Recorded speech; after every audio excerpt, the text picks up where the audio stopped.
There's only a few times in my life when my intuition was so strong that it was able to give me enough confidence to move forward without that outside evidence. A great example, and I might have even shared this with you the first time we talked, because this is one of my favorite stories. A great example is when I had just graduated from college and I was like living out of my truck, and I was a whitewater rafting guide in like the boonies of Colorado. And my intuition said, Wendy, go back to your college town in Arizona. And I was like, just kind of rationalize it, saying, intuition, that doesn't make any sense. I have $80 to my name. It's going to cost me $50 in gas to go back to Prescott, Arizona. And I have no home. I have no job. I have no place to stay. It's the middle of summer, so all my college friends aren't even there. And my intuition, it was like so strong. I felt like it was like in my face, like there was no avoiding that intuition. And that was the first time where I just kind of had to make the choice. I was like, okay, if this intuition is that strong, could it really be leading me that wrong? I'm Srini Rao, and this is the Unmistakable Creative Podcast, where you get a window into the stories and insights of the most innovative and creative minds who started movements, built thriving businesses, written best-selling books, and created insanely interesting art. For more, check out our 500-episode archive at unmistakablecreative.com.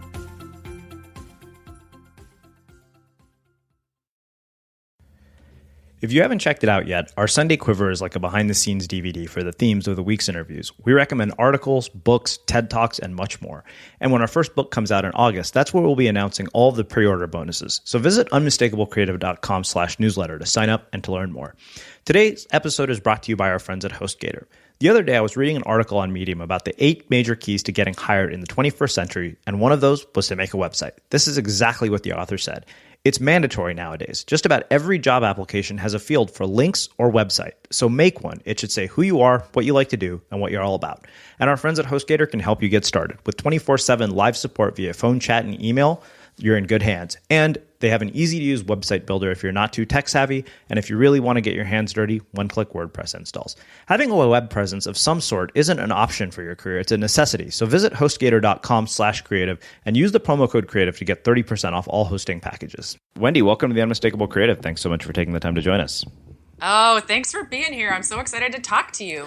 Yeah, it is really, really cool to have you here. You know, it was so funny because you mentioned that I had interviewed you 5 years ago, back when we were called Blogcast FM, and I didn't even realize that it had been that long and that we'd had you. I wasn't quite sure whether we had spoken before, and you came recommended by Angela England, especially based on the evolution iteration that you've been through with your body of work, which seems to have paralleled ours. So, on that note, can you tell us a bit about yourself, your story, your journey, your background, and how that has led you to all the work that you're doing now?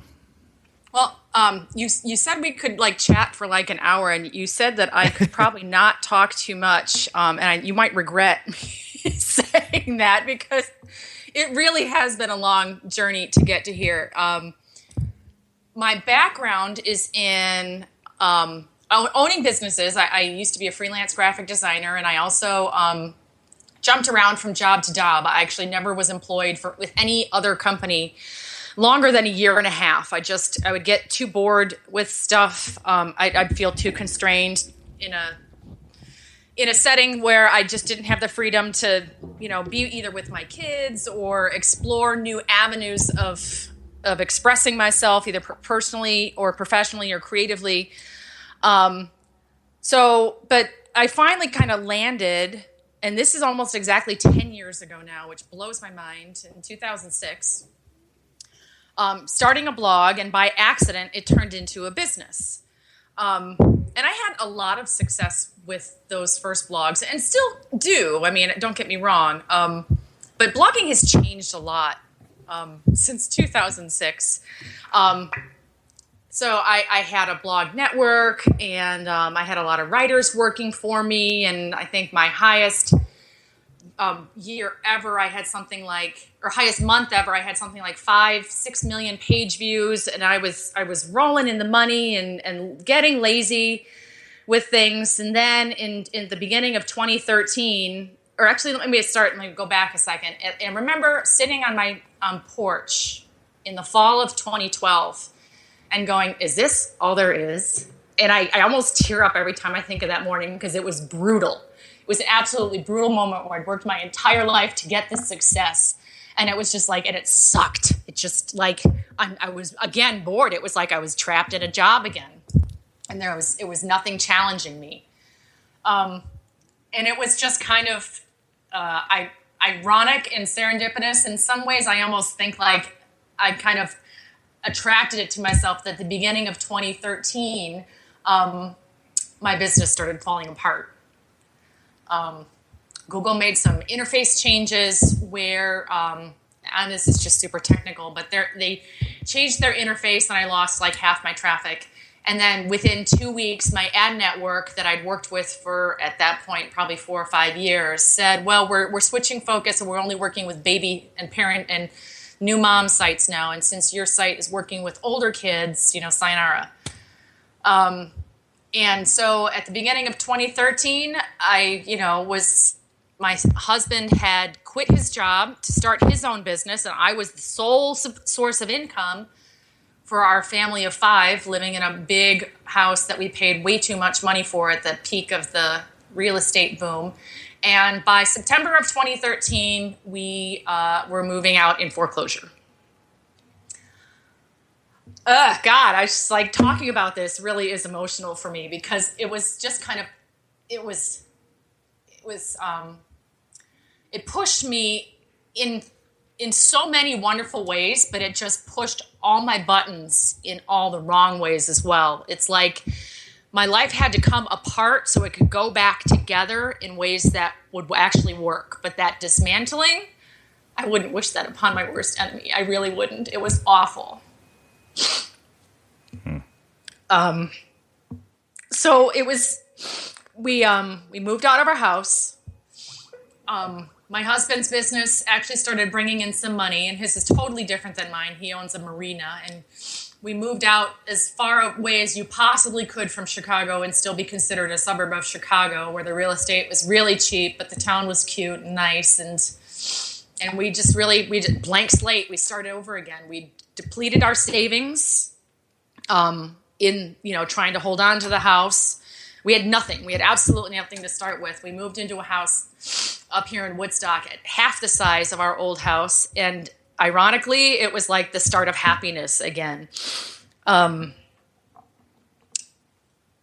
around that time, a publisher found some of my old coloring pages on my kids' website and said, hey, Wendy, would you like to do an adult coloring book? And I truly thought it was a scam. I thought that this was a project that would go absolutely nowhere.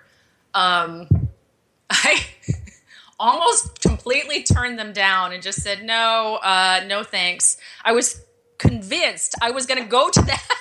This is hysterical. I was going to go to them and convince them why they shouldn't do the book because it would never sell, which is so funny to say now.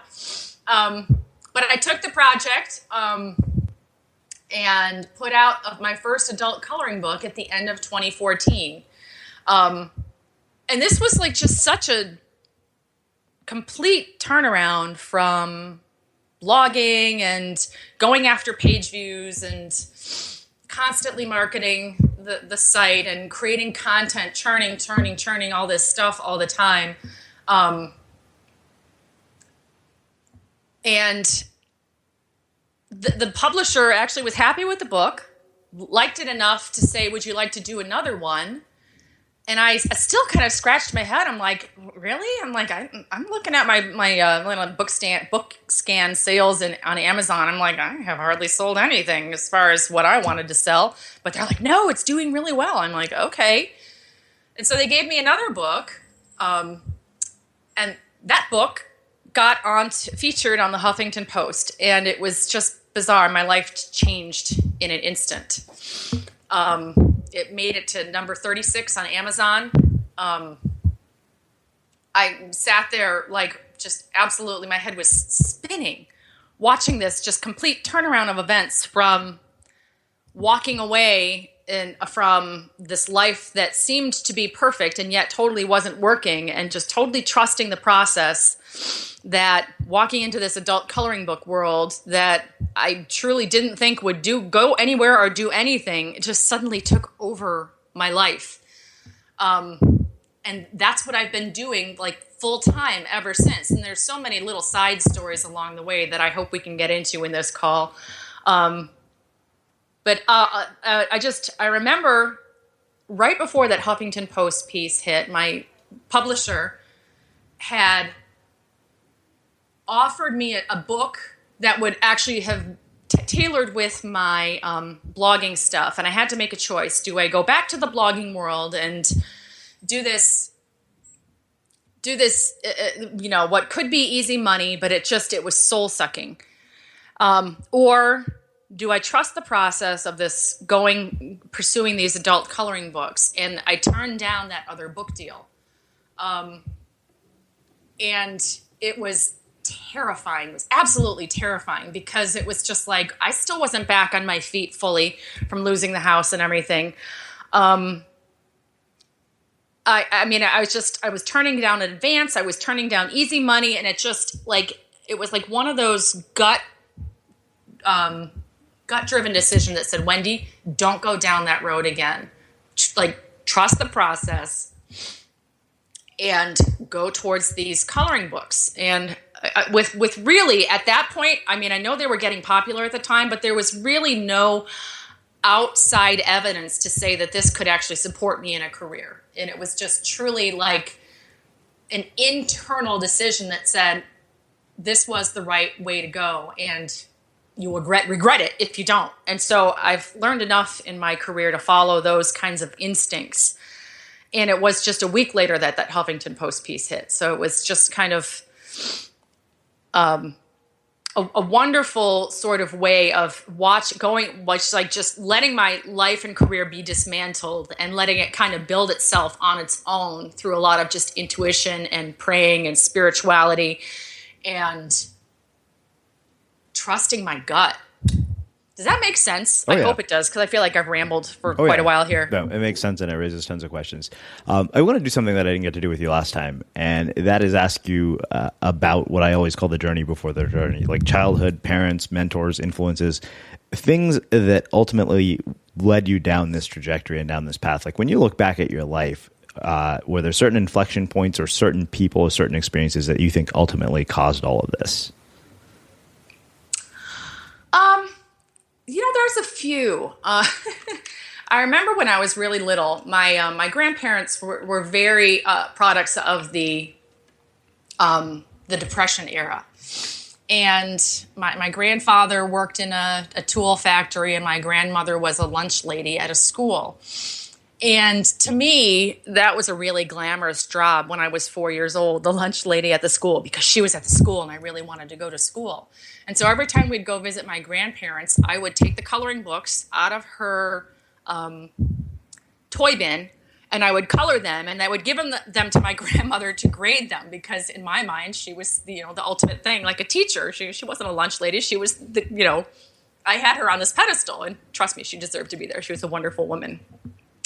And every time she would grade my coloring, she'd get out her red pen, she'd write an A+ at the top and give it back to me. And I would feel all proud and accomplished, like I got an A+ on my coloring page.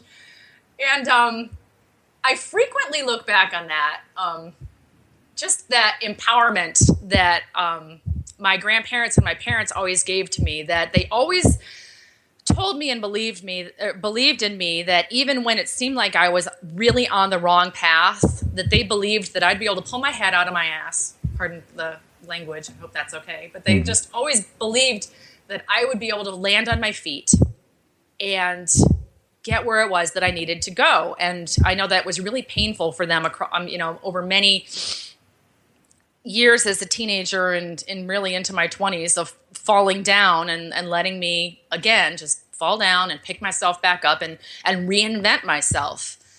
And that's really kind of been my creative career as well. Like, I never thought that I could draw. when I was young, and I would get really frustrated with it. Like I'd see these beautiful images in my head and I'd try to get them out on paper and they'd look like stick figures and I'd give up.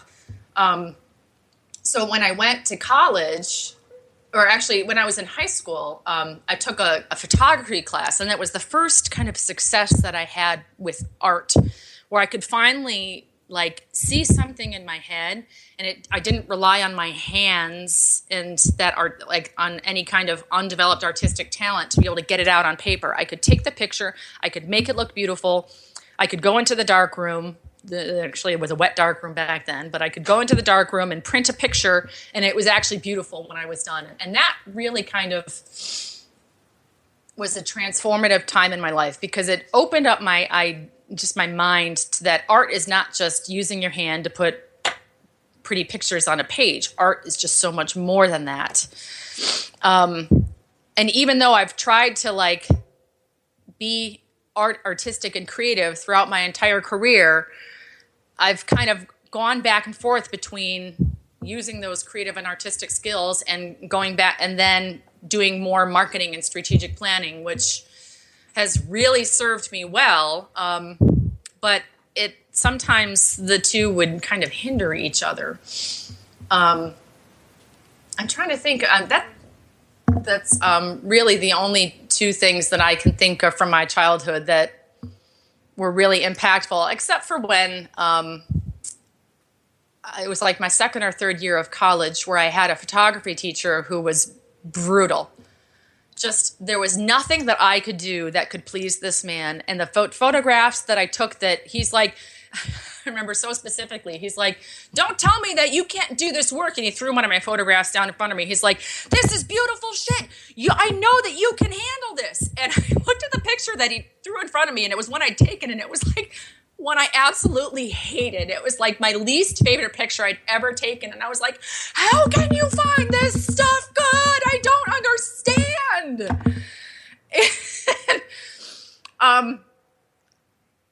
That lesson was it was another one of those kind of dismantling and challenging things for me to learn, because I actually walked away from photography for a while after that. Because I felt like, well, if this guy is so hard to please, and if I want to be a professional photographer, I'm going to have to try to please other clients that I'm not going to be able to please. And I just couldn't wrap my head around that. I didn't have the confidence or the marketing skills or any of that back then to overcome that.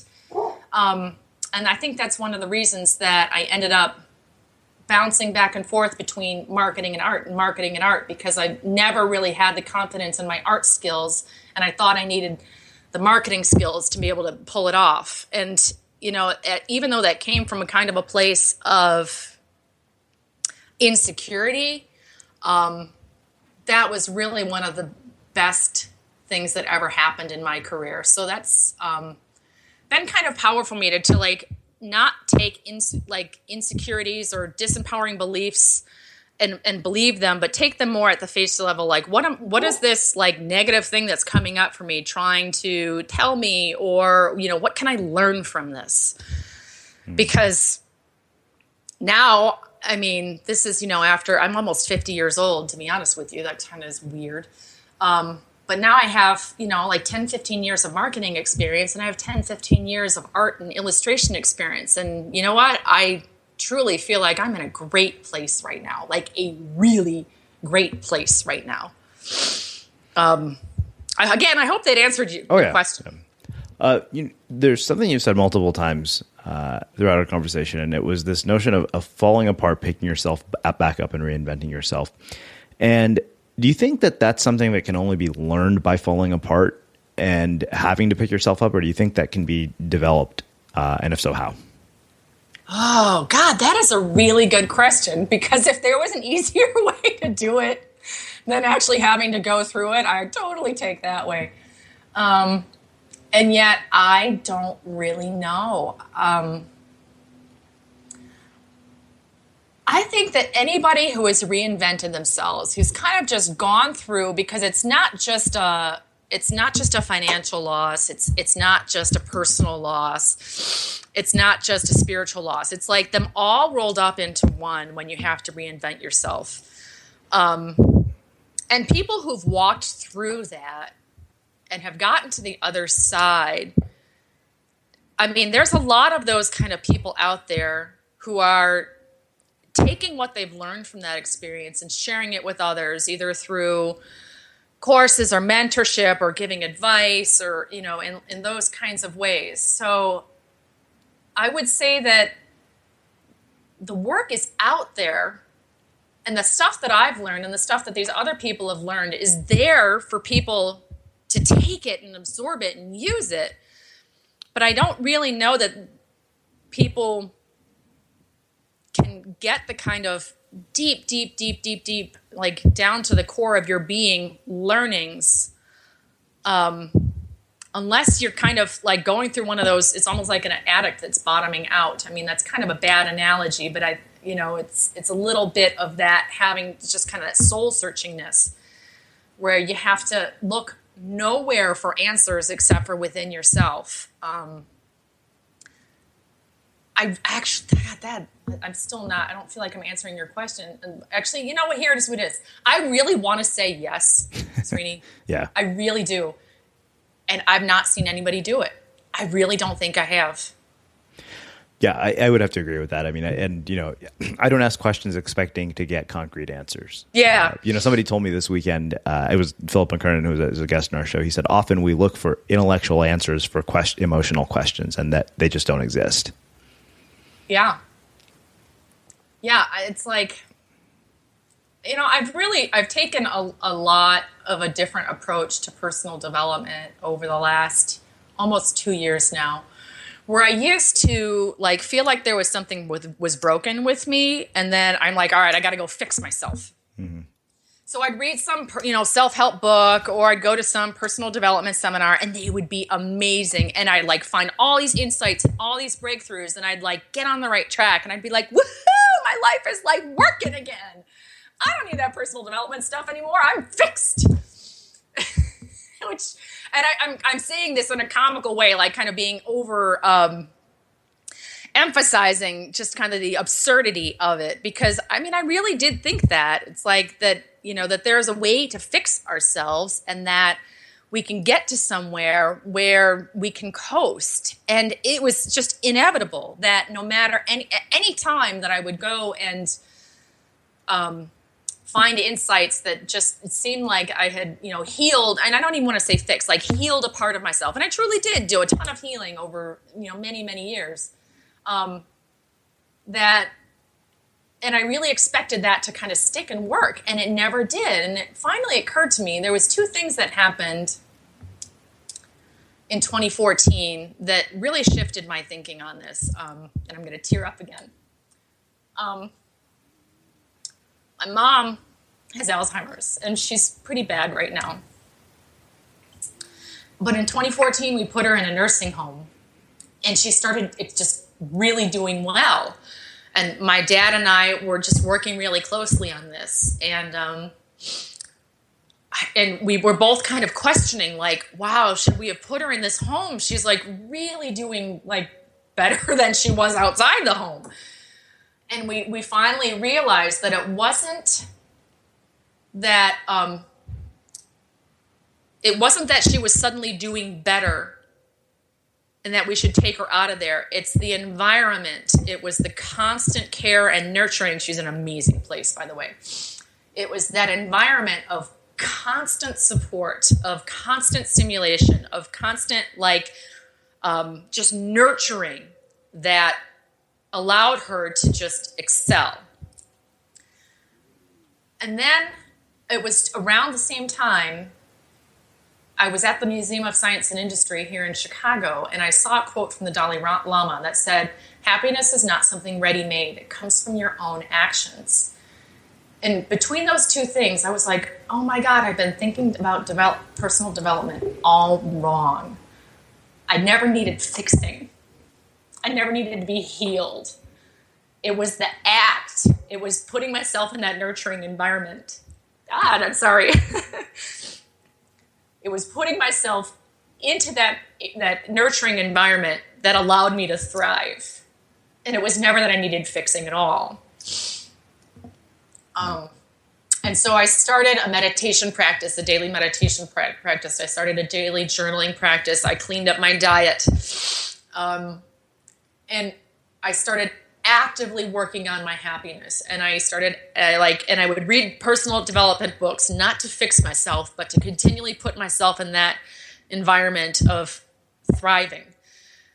And it's just completely transformed my career. It's transformed my life. It's transformed my marriage. It's transformed my relationship with my kids. I was listening to one of your recent episodes where about environments. Mm-hmm.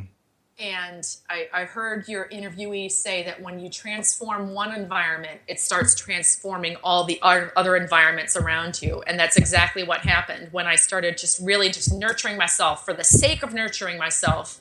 It just spread like a wave to the people I love the most around me and to the projects that I care about the most.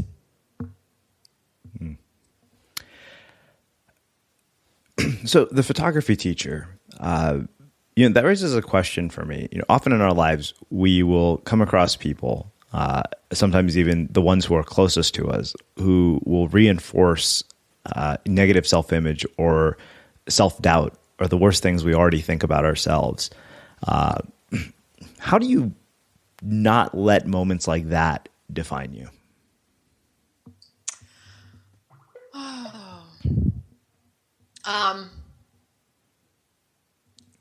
I would say that they in some ways they do define me, but not in a negative way. I'm trying to think. One of the things that I got out of, ironically enough, going to Tony Robbins events was what are the questions that we ask ourselves? And this is one of the most valuable things I got out of the seminars that I went to of his, was what are the questions that we ask ourselves? And how that completely frames how we experience our world. So, for example, let's take the photography teacher. At the time, the questions that I would ask myself, well, why doesn't he like me? Why am I not good enough? Why can't I get this guy to approve of my stuff? Why can't I get this guy to like my work? So when you ask a question like that, they're like crappy questions. When you're asked crappy questions, you're going to get crappy answers. And so then, well, why can't I get this guy to like my work? The answer I would tell myself was, well, because your work is crap. Because you're not good enough, because you can't handle this, Wendy. And I kind of lived with that for a while. And so one of the things I'm really conscious of now is whenever I get into a place where I could ask myself really crappy questions about my situation, or there's a really crappy situation, is to be really mindful and really aware of the questions that I ask myself in my internal dialogue. So now, this is the perfect example, okay? So I recently took a class called Make Art That Sells with Lil Rogers, and she's one of the top illustration agents in the country. And I felt like I had gone from being a big fish in a small pond of the coloring book world, and then I jumped into this class and I just jumped into an ocean of talent because some of the most successful and talented illustrators in the world are in this class, and I'm comparing myself to them and going, oh my God, I'm not worthy. Their stuff is so amazing. So every time I had those feelings of insecurity come up, and every time this teacher would overlook my work and point out other people's works that was better, I could have asked myself once again, why isn't this teacher looking at my work? Why can't I get her attention? Is my work good enough? And I could again come up with these crappy questions and come up with crappy answers. And I approached it completely differently this time, where I was like, where am I improving here? What am I really getting out of this class? Why am I really here in the first place? Is it here to please this teacher who's, this great illustration agent? That would be nice, but is that why I'm really here? And the true answer to that question was no. I'm not in this class to please this teacher. I am here because I want to expand my skills and my knowledge. So if that's why I'm here, have I expanded my skills and my knowledge? And then there's an unequivocal yes. I have grown so much in this class. So back to your question, do those, kind of negative and disempowering moments define you? You choose how they define you. And that's really something that I'm conscious of. And so I'm all about finding value and great, just like creating new empowering beliefs out of crappy situations. And that's something again, going back to the, when you're reinventing yourself, it's what you have to do when you're faced with just kind of failure on every single level. How do you pick yourself up from that unless you can find something empowering in it to pull yourself up by your freaking bootstraps and carry on again? So again, I hope that answers your question. Oh, yeah. Yeah, definitely. So it raises a question of what you think separates. So I don't know about you, but vacuuming is not one of those things that I ever look forward to doing. But as you know, your environment has a huge impact on your creativity. So I still like it to be clean wherever I'm living and working. But now it doesn't have to be something that you deal with. If you're like me and you grew up in the 80s, you probably fantasized about the day when cleaning your house would be like it was for the Jetsons, meaning you don't have to lift a finger. Well, the good news is that we're already kind of living in that future. And the easiest way to make sure your floors are cleaned every day is with the iRobot Roomba Robot Vacuum. It cleans up after itself. The Clean Base automatic dirt disposal takes convenience to a new level, automatically empties its own bin into an allergen lock bag that holds 60 days of debris and traps 99% of pollen, mold, and dust mites, so you can forget about vacuuming for months at a time. Let the Roomba clean for you instead. It learns your home, finds dirt, and empties itself on its own. It's got powerful cleaning performance made effortless. Remember, if it's not from iRobot, it's not a Roomba. To learn more, go to irobot.com/unmistakable. It says the person who ends up making it to the other side in an experience like this versus the one who doesn't. And again, I don't expect a concrete answer. I'm just curious what you think. Oh, ask that question again. So in a situation like the one you described, there are people who will make it to the other side out of what Seth Godin calls the dip. And there are inevitably people who I think don't. And I've wondered what you think separates the two. I've asked this, some form of this to a lot of people. I guess the real question is the people who experience post-traumatic growth versus post-traumatic stress. Right.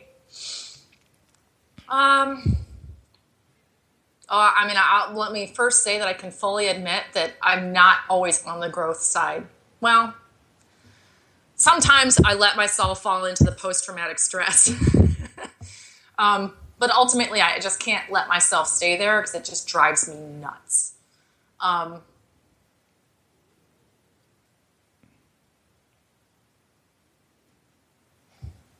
don't want to disparage people who kind of fall, who can't make it through to the other side by saying this. But for me, when I don't make it through to the other side, it's because I'm holding on to some sort of victimhood.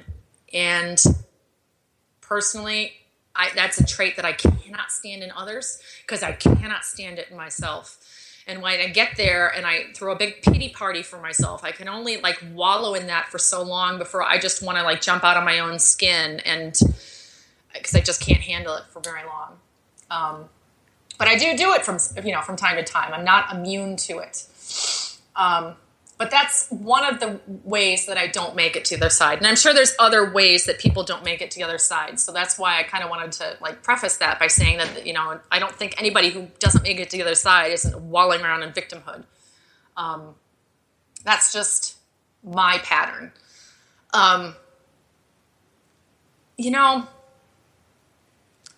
This might sound harsh, but I think that some people are more committed to, they get too much out of perpetuating their negative habits rather than being able to break out of them into a world that's really uncomfortable and unknown to them. There's a lot of payoff. It's not empowering payoff, but there's a lot of payoff to sitting around in negative beliefs where it gives you a reason. I'm going to say me. It gave me a reason to to not go after success, because then I'd be afraid of success. And if I was successful, how do I handle it? I'd screw it up. It's like continually going through a pattern of failing or disempowering beliefs never stretched me outside of my comfort zone. And I never had to find out if the greatness within me was either real or if I was just telling myself that, and I was afraid that I might have just been a fake and that I'd just been telling myself it and it was a lie all along. And so the payoff, is very kind of self-preserving and self-protective of me, of myself, of trying. And it wasn't for negative reasons. It was, truly trying to be kind to myself in some ways, in a twisted way. It took a lot of courage, courage that I didn't think I had within me, to not only find success, but to not sabotage the heck out of it. That honestly was one of the most challenging things of my entire career, which sounds so messed up, but it's so true. That actually took the most vigilant and intensive kind of reprogramming of my brain that I've ever done as far as personal development work is concerned. And it's been just through a lot of really reaching out through just reading self-help books, going to seminars, getting coaches, getting mentors, of getting outside of my old way of thinking and finding new ways of approaching just my everyday thoughts. And I don't really know that a lot of people are even aware of that, of how their thoughts can rule their lives. Or maybe a lot of people are, but they don't know how to change it. I don't know. I don't know how much more to say about that. I'm messing up with I'm messing with my own head trying to explain it. There's more of my conversation with Wendy after this message from our sponsors. I recently got a new Birksun backpack. It's so cool that it's solar powered, meaning there's an actual solar panel on the backpack that's connected to a charger for your iPhone or any other device that you can charge with a USB. Not only that, the bag is super compact. I took it with me on a recent trip and I love this thing. You can fit enough into it for a 2-day trip, fly through airport security, and it even fits under your seat. Birksun designs and creates innovative products that power smartphones and portable devices anytime, anywhere. And all Birksun products are designed in California and created with a really hands-on approach. They spend months and often years working with the best suppliers before a product gets put on the website. Their goal is to create products that you'll love and you're proud of. And it's music festival season. Things like Coachella are coming up. And this is a perfect backpack since you're away from outlets all day. And if you've ever had your phone run out of battery and people can't get in touch with you, you know what a hassle that is. It's great for a beach, hiking, traveling, even going to conferences. It's great to use when you're skiing or snowboarding or to keep your GoPro charged. And Birksun is offering free shipping. So just go to Birksun.com/podcast. Again, get free shipping by visiting Birksun.com/podcast. Birksun, find your sun and start charging. 80% of the people in the world don't fit into a standard size, and chances are you're one of them. Son of a Tailor makes 100% custom-fitted t-shirts to the unique measurements of each customer. Ordering is easy, and you simply answer 6 simple questions, and their algorithm will construct the perfect t-shirt pattern, no extra measuring needed. And all t-shirts from Son of a Tailor come with a perfect fit guarantee, which means that if you don't love your first t-shirt, they'll make you a new one, no questions asked. Son of a Tailor has free worldwide shipping, so go to www.sonofatailor.com and use the voucher code CREATIVE at checkout for 30% off your first t-shirt. Again, that's www.sonofatailor.com and use the voucher code CREATIVE at checkout for 30% off your first t-shirt. You need to know how to cook. Not only do you feel like you know your way around a kitchen, but cooking at home means eating healthier and saving money instead of ordering expensive takeout again. But where do you start? Blue Apron has you covered. For less than $10 per meal, Blue Apron delivers all the fresh ingredients you need to create home-cooked meals. Just follow the easy step-by-step instructions. Each meal can be prepared in under 40 minutes or less, no overwhelming trips to the grocery store, and no more sad takeout. And no matter your dietary preferences, Blue Apron makes it a breeze to discover and prepare dishes like chicken cacciatore right there in your own kitchen. You can cook with ingredients that you've never used before, like watermelon, radishes, and purple potatoes. And all the recipes are between 500 to 700 calories per portion, so they're delicious and they're good for you. And right now you can get your first 2 meals for free at blueapron.com/podcast. That's blueapron.com/podcast. Blue Apron, a better way to cook. And last but not least, our friends at HostGator. As I mentioned at the beginning of the episode, just about every job application you'll fill out has a field for links or websites, so it's really important to make one, and our friends at HostGator can help you get started with that. They have 24/7 live support via phone, chat, and email, a website builder if you're not tech-savvy, and one-click WordPress installs if you really want to get your hands dirty. Having a web presence of some sort isn't an option for your career anymore, it's a necessity, so visit HostGator.com/creative to get started, and use the promo code CREATIVE for 30% off all hosting packages. Now, back to my conversation with Wendy. Well, so when you experience a loss as significant as the one you did, with a house, with a business, the question that raises for me is navigating the loss of identity that occurs when a big part of our work ends up going with it, and what that looks like and how people do it. And then the other piece of that question is something that you'd said earlier. You said, trust the process without any outside evidence. And I'm wondering how people do that in their own lives.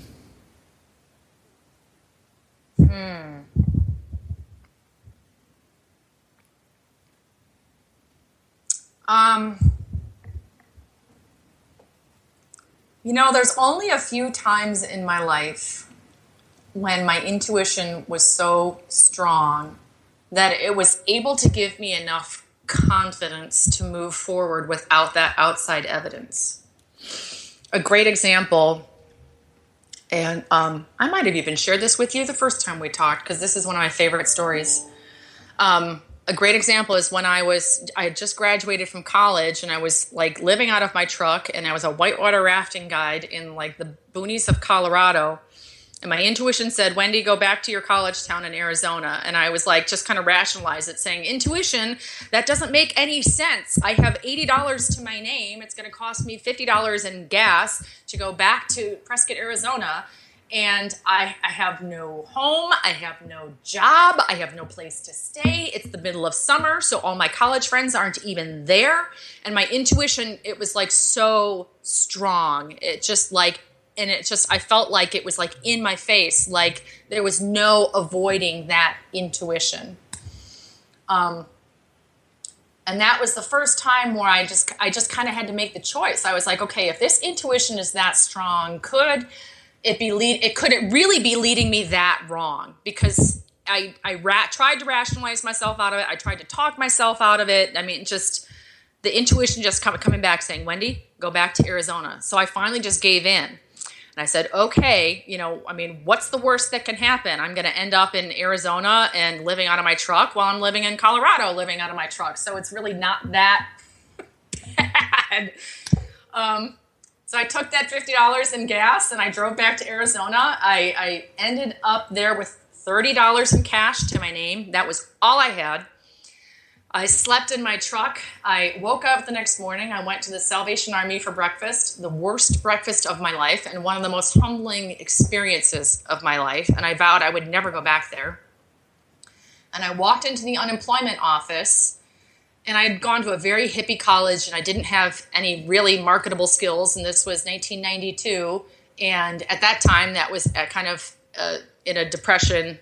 I mean, not a depression, a recession as well. And so I really didn't think that anything was going to happen, but the intuition kept saying, just do this. So I showed up for it. And I think maybe that's the key right there, is that I showed up for it. And in the unemployment office, the woman looked at my resume and she just kind of got this confused, wow, that's weird kind of look on her face. And she walks off and she comes back and she's like, this job bulletin just came in 2 days ago. She said, the Girl Scouts, the camp that's here in town just lost one of their counselors and they need a new one.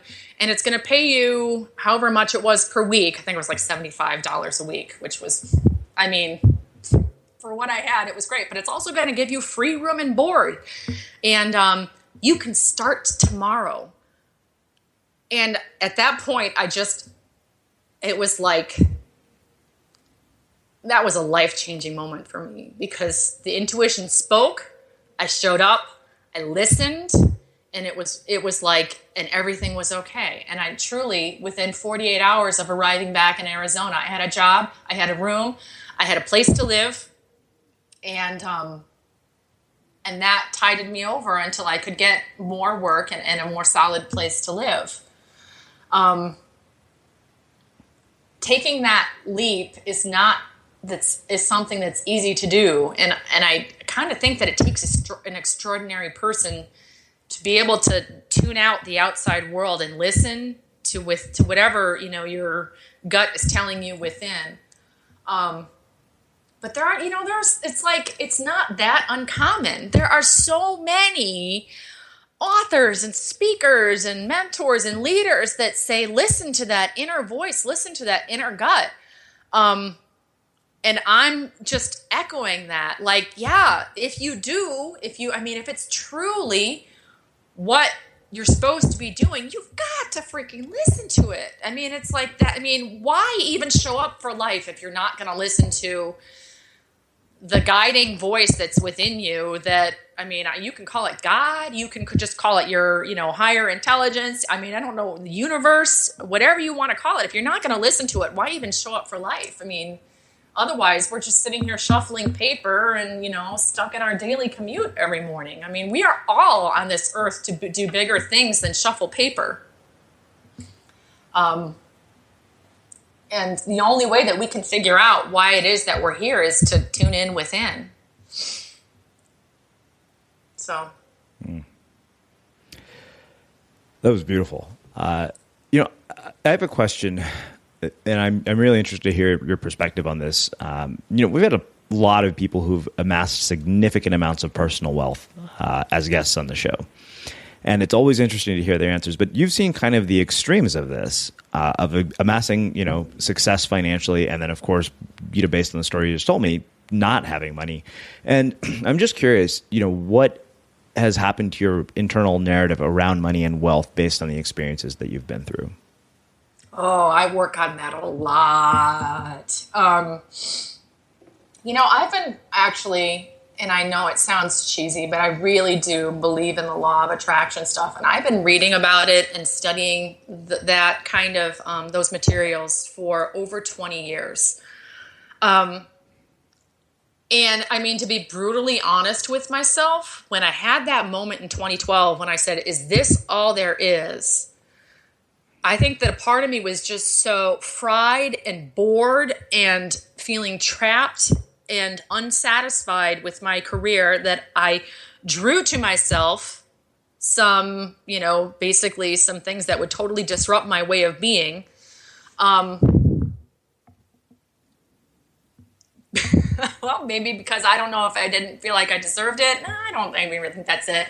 But I take responsibility for drawing to myself the circumstances that happened in 2013 that dismantled my business. I don't think that those just let me say, at the time in 2013, I was all flailing like, oh, poor me, look what Google did to me. Look what, that my ad network did to me. I'm screwed. I wallowed in that for a while. And it wasn't until I started taking responsibility for both the good and the bad that happened in my life until I could actually feel like I could get to a place of power again. So last year I started really diving into law of attraction stuff again. And I really started digging through my disempowering beliefs, and not even just around money, but just like looking at, who is it that I could forgive in my life, and practicing like forgiveness. This is actually from a book, and it's got a super cheesy title, and I'm usually embarrassed to admit that I read it. It's called Get Rich Lucky Bitch, and it truly looks like a scam in writing. And it was honestly one of the most profound books that I ever read on the law of attraction stuff, because her main thing is, who is it that you can forgive in your life so that you can declutter your kind of emotions to draw more wealth in. And she's not just talking about financial wealth. She's talking about spiritual and emotional wealth as well. And I realized that I was carrying around so much anger and just about stupid stuff that I just didn't even realize still bothered me. I spent weeks like writing daily forgiveness stuff. I forgive the bullies who, beat me up in high school. I forgive that teacher who gave me an F on a paper. Like anything that still brought up negativity when I thought about it, I'd forgive it. And I really and when I went through that kind of decluttering and clearing process of all that forgiveness work, I was able then to start really kind of, there's no other really way. I started installing more empowering and just happier beliefs around money in general. And I'll have to admit that the amount of forgiveness work that I had to forgive myself was almost more than I had to forgive other people, because then I started putting myself into hypothetical situations. Like, what if I make so much money that like I'm then the most wealthy of my friends? Are they going to get pissed off at me? Are they going to start calling me greedy? Are they going to start, resenting me for all this success? And I would have to like forgive myself for making this money that I hadn't even made yet. But it was just like, it uncovered like all this gunk. There's really no other way to put it. It was just like, the fear of success thing was like, it was overpowering and it was so holding me back. And so every single day, and I still do this now, I was writing out daily forgiveness stuff. And so much of that gunk was around money. And it's just stuff that's programmed into all of us from a really early age. It's like just kind of even just stories, like even in movies where, the rich woman, is usually the bad, the bitch in the movie that, is the one, and it's the poor, young single mom who ends up being the hero in the end kind of thing. That in some ways, money is both, what's the word I'm looking for? Money in our society is like, it's lauded and everybody says that it's great, but on the other side of it, it's also demonized is the word I'm looking for. That money and wealth can be really demonized. Like, look at everything with the Occupy Wall Street stuff. Now, I'm honestly a total believer in the Occupy Wall Street movement, but the amount of anger and hostility towards people with money in there is not really serving that movement or serving those people in it, because it's so much anger around money. And that's another thing that I forgave. I forgave the people on Wall Street. I forgave Chase for, that was a hard day of writing. I forgave Chase for totally screwing us over when we tried to refi our mortgage and instead, going up, kind of helping us go into foreclosure. I forgave them all. And I know this sounds kind of just all weird and messy, and it was very gunky, but the results in it just, it was a proof that I was on the right track, because just last December, I made more money than I did in all of 2013. So that's my relationship with money is an ongoing kind of, I don't want to say struggle because it's not, but it's an ongoing exploration. I'm constantly looking for more things to forgive. I'm really vigilant about having negative beliefs about stuff, like even just having a conversation with a family member, and we were talking about somebody with a lot of money, and my family member goes, yeah, must be nice. Wish he'd spread it around. It's just like, even just those little tiny offhanded comments where I'm just like, I used to be that person. I used to resent that person. I used to resent that relative for having so much money. And like, the more that I resented that wealth, the more I kept it away from myself. Again, I hope that answers your question. Yeah, it definitely does. So two last questions for you. Cool. And this is something I always ask everybody who works across multiple art forms and genres. I'm curious how each art form has influenced the other. Like, how does the writing influence the drawing? How's photography influenced, the writing and the art, which, obviously, and vice versa? I never thought about, I guess I have thought about it a little bit, but I haven't really thought about it concretely enough. So I'm going to kind of make up this answer as I go along. My creativity, like, really goes in phases. It's like, for a few years I'll knit, and then for a few years I'll sew, and then for a few years I'll draw, and then for a few years I'll do more photography stuff. And then for a few years I'll write. And so for me, they're all basically my creative outlet. I always have to have something. I mean, if there's got to be something, otherwise I would go absolutely nuts, and my family would probably lock me up somewhere because I would not be that fun to deal with or live with. But one of the things that I love about having all these different creative avenues is that it keeps me from getting bored, because truly right now I'm kind of living the illustrator's dream, as far as I have 4 adult coloring books out right now. I have 2 more on the way, and I have another one that I'm working on in progress. I mean, 2 more on the way that are already done. Just haven't been published yet. And I have a 7th one in progress, and possibly even an 8th one.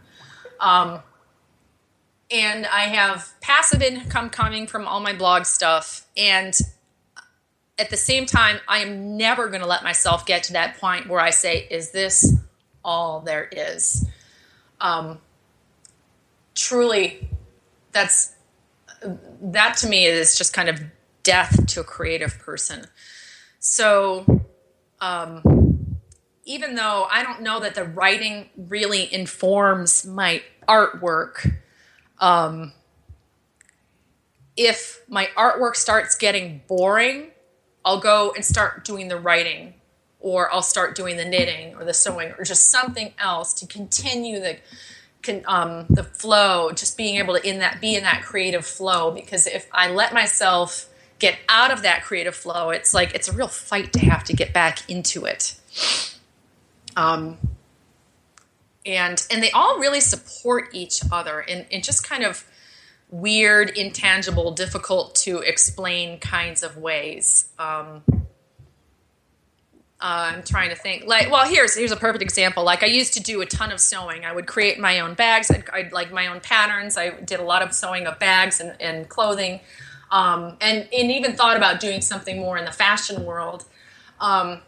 But it really wasn't for me, and I recognized that pretty early on.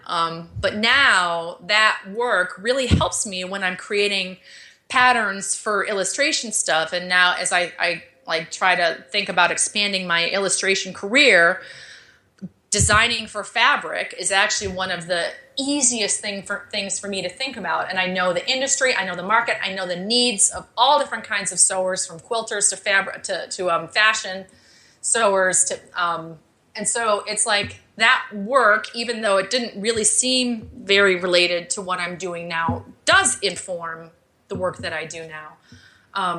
Writing, I wrote a book in 2011 called Mom Blogging for Dummies. I'm not really sure how much that informs my illustration work. But actually, if you can think about it, it was in a roundabout way. It was the blog that I wrote, Woo Junior Kids Activities, where I first drew mandala coloring pages that were found by Ulysses Press, which led to all the work that I'm doing now. So it was just kind of a weird and winding road, but the writing did lead to all the work that I'm doing now. I don't really know that anybody could kind of plan that path. It was a little random and weird and and not something that, you could really probably put together on purpose. Maybe that was one of those divine intervention things. But I truly feel like as long as you're kind of honoring that creativity within you, that it brings you to new places in your career and it kind of for yourself personally and spiritually, in just very unexpected ways. Well, this has been phenomenal. I have one last question for you, which is how we close all our interviews with the Unmistakable Creative. Cool. What do you think it is that makes somebody or something unmistakable? Say that again? What do you think it is that makes somebody or something unmistakable? Unmistakable. I really think it's someone who is true to their self.